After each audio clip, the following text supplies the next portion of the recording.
All right, the Utah Jazz fall to the Houston Rockets. Got to fix the green screen. What the? There we go. The Utah Jazz lose to the Houston Rockets. This is Hanson James. This is the SLC Dunk post-game show. Why we got technical difficulties tonight? Anyways, the Jazz follow the Houston Rockets, and what we found in this game with Houston, if you're a Houston fan, you got to be happy.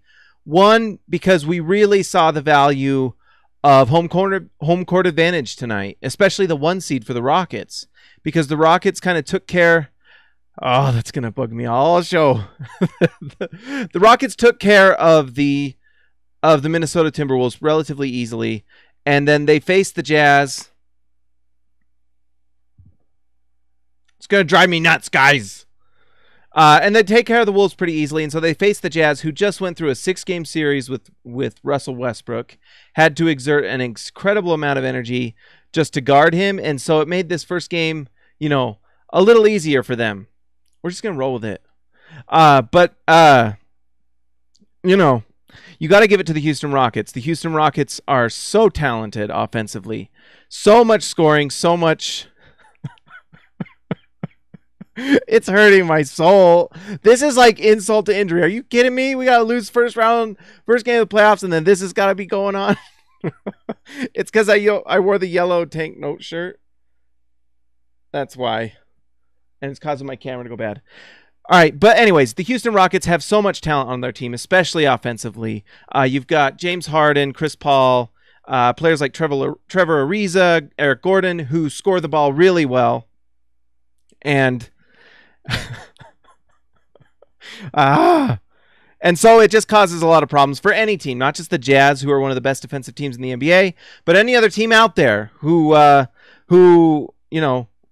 can't guard outside in. The 3-point shooting from Houston is incredible. Tonight, Harden was just his MVP self. He was doing his isolation, hitting threes, and just being great. Chris Paul. The Jazz know Chris Paul from last series, because during the series with Chris Paul last season, Chris Paul's game kind of counteracts what the Jazz do really well. He's got that mid-range shot, which is a lot of what the Jazz try to do. The Jazz try to get drivers to go into the lane, and they're one of the few teams that actually is okay with a lot of drivers going right at the rim, because you have Rudy Gobert. And he alters a lot, and it causes a lot of problems. And it's one of the reasons why the Jazz defense can really cause problems for some teams. But Chris Paul in the past has actually been kind of like Jazz kryptonite, because he just has that mid-range game, and he's comfortable there. And so it gives the Jazz problems. So the Jazz are going to have to figure something out with that. They're going to have to figure out a way to not let Harden explode like he did tonight. But you know what? He's the MVP, and that's just kind of what he does. So they're going to have to do something to figure things out with James Harden. Good luck. He's really good. But you know what? If you're a Jazz fan, here's 2 things you've got to be a little bit, at least somewhat positive about in a game where you got blown out. I mean, you got to find something.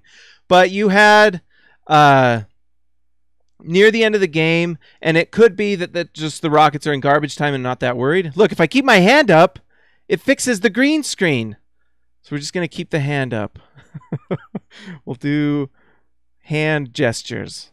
But anyways, if you get Harden go to the rim, they did that actually 4 or 5 times, and things went pretty well.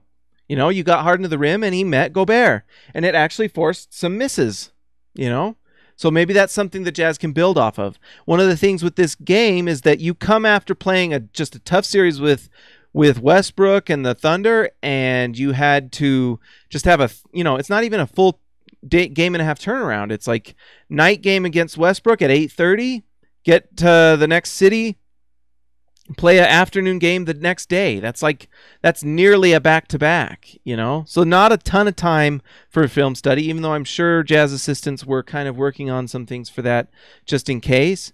But, tough turnaround. What the Jazz can do if they want to win is try to use this game as kind of a scouting report. What did we try? What did we do? Was there anything that we can learn from this? I think one of the things you can learn from this game is that Raul Neto had a nice little impact. He actually scored some buckets, ran the offense pretty well. It worked out pretty nice. Once Raul Neto got got in there, some nice things happened. The reason Raul Neto doesn't play against the Oklahoma City Thunder is because Westbrook is just such a sheer force of nature. He goes at you 100 miles an hour, and Neto is just a little undersized and cannot handle Harden, or cannot handle Westbrook. Tonight, it's not like he contained Harden, but he had moments where he could be on the floor. And he actually had one possession where he guarded Harden really well, but you got to give it to Harden, who went to the rim and got his rebound. So, if Neto can get on the floor, the Jazz get nice minutes from the point guard position, where Dante has kind of struggled a little bit. Dante had a nice game tonight, though. Nice defense for the most part, and he got to the rim and scored some. So nice to see that for the Jazz. Maybe Exum can... We got to keep this hand up. Just hold the hand up. The troubles of green screen. Don't wear yellow to a green screen. So just like the Jazz have to have a scouting report for the Rockets, I need a scouting report for the green screen. Don't wear yellow. Don't wear yellow. It screws it up. But anyways, I wouldn't be surprised if we see a little more Raul Neto if the Jazz try some things to get Harden to the rim more. It felt like a lot of times, and it could have been tiredness on the Jazz, and it could just be that Harden's incredible and is the MVP. But he was able to score a lot of threes, and a lot of those were just little step-back threes that I'm sure he practices all pregame. So the Jazz got to keep him out of what makes him comfortable, get him to the rim. It's just the way it's got to be. Guys, you don't know how much it bugs me when the green screen malfunctions. Shalini. What's up, Shalini?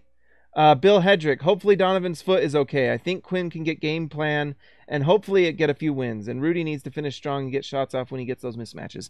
Yeah, Rudy, his impact was a little different. And it could be that the Jazz were just trying to run different things. I don't know. I don't know why that happened. But it was nice to see how Neto got some minutes and, a day of rest and a little time to just kind of process what you did last game and try to get something else. I don't know if the Jazz win. The thing is the Rockets are incredibly, incredibly good. And so it's going to be a tough series no matter what. Adam Ray King. Yes, the Jazz couldn't completely make up the 25-point deficit, but still fought hard all the way. Now they can have 2 days off when they game plan better. I feel they can recover in game 2. Yes, let's hope so. Let's hope that they can figure something out. Let's hope that they can get some tape and come up with better game plans. They had like 24 to 36 hours to figure out this game plan after a rough series with the Thunder. So hopefully they can figure something out. Guys, like and subscribe to this video, and we'll get rid of this green screen problems. It looks like I'm covered in snow and fog. Make sure to go to slcdunk.com. Read all the articles. Click on all the links. Go to slcdunk on Twitter, Facebook, and Instagram. And go and like all of that. I'm Hanson James. I will talk to you later.